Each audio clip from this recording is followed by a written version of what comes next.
इस केस को, इस मसले को हल्के में नहीं लिया जा सकता है। असदुद्दीन ओवैसी का पूरा गैंग, पूरा नेटवर्क का पर्दाफाश हो चुका है कि किस तरह से ये भारत विरोधी ये लोग काम करता है। भारत में रहकर भारत विरोधी काम करने वाले के खिलाफ सख्त कार्रवाई होनी चाहिए। और जिसे पाकिस्तान से प्यार है, जिसे फिलिस्तीन से प्यार है, जिससे भी दूसरे देश से प्यार है और भारत से नहीं है, ऐसे लोगों को भारतीय विमान में बैठाकर और जाकर उसी देश में गिराकर छोड़ देना चाहिए। असदुद्दीन ओवैसी का पार्लियामेंट में नारा लगाना फिलिस्तीन का, ये संयोग नहीं है, एक प्रयोग है।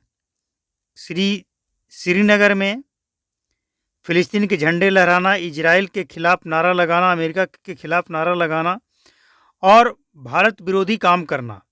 इसके बाद उत्तर प्रदेश का अमेठी में मुसाफिर खाना कस्बा में मुहर्रम के जुलूस में युवकों ने हिंदुस्तान में रहना है तो हुसैन कहना है कि नारा लगाता है।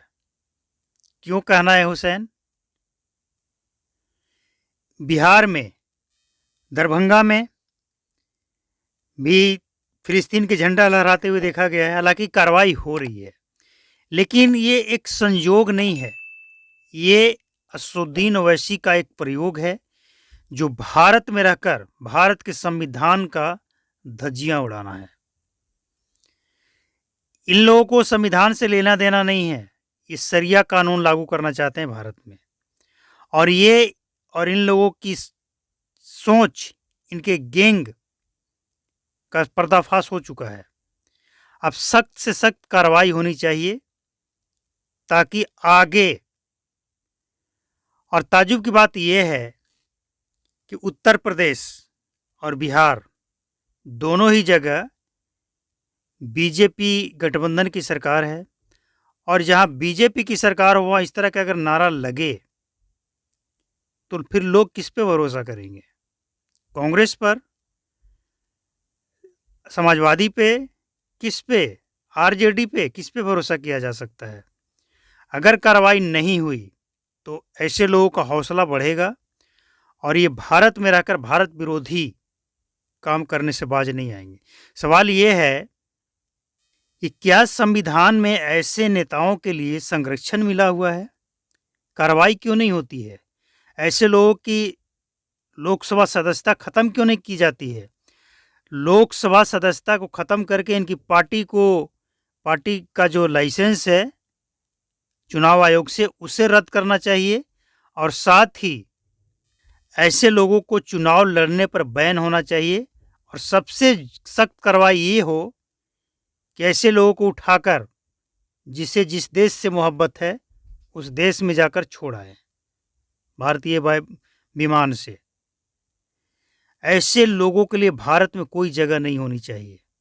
जिसे संविधान से मतलब नहीं है, शरिया कानून लागू करना है, ऐसे लोगों को भारत में रहने का कोई अधिकार नहीं है। जिसे शरिया कानून लागू करना है वो वहां चले जाए जहां शरिया कानून चलता है। भारत में तो संविधान चलेगा। लेकिन ताज्जुब की बात यह है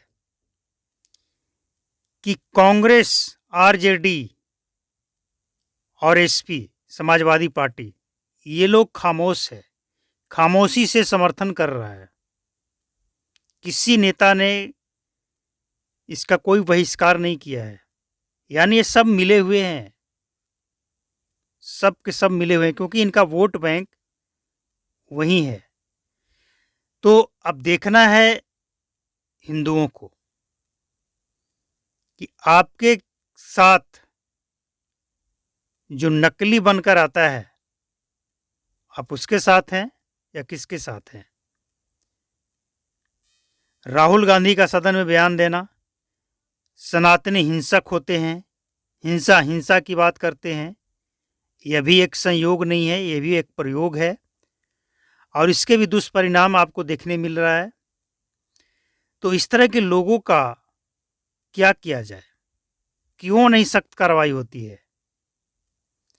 राहुल गांधी ने हिंदू सनातन पे सवाल उठाए, उनकी हिम्मत है वो इस्लाम पे सवाल उठाएं, सदन में इस्लाम पे सवाल क्यों नहीं उठाया गया? क्यों नहीं कुरान पे सवाल उठाया गया? क्यों नहीं मक्का मदीना पे सवाल उठाया गया? बाकी धर्मों पे उन्होंने जो बोला, इस्लाम के लिए क्यों नहीं बोला? ये सब संयोग नहीं, सब प्रयोग है। इसे हल्का में नहीं लिया जा सकता है। ये मामला काफ़ी गंभीर है और इस गंभीरता को समझते हुए इन सब पे कार्रवाई होनी चाहिए। लेकिन इन सब के पीछे भारत के कुछ दोगले हिंदू जो खड़े हैं, उन पे भी कार्रवाई होनी चाहिए।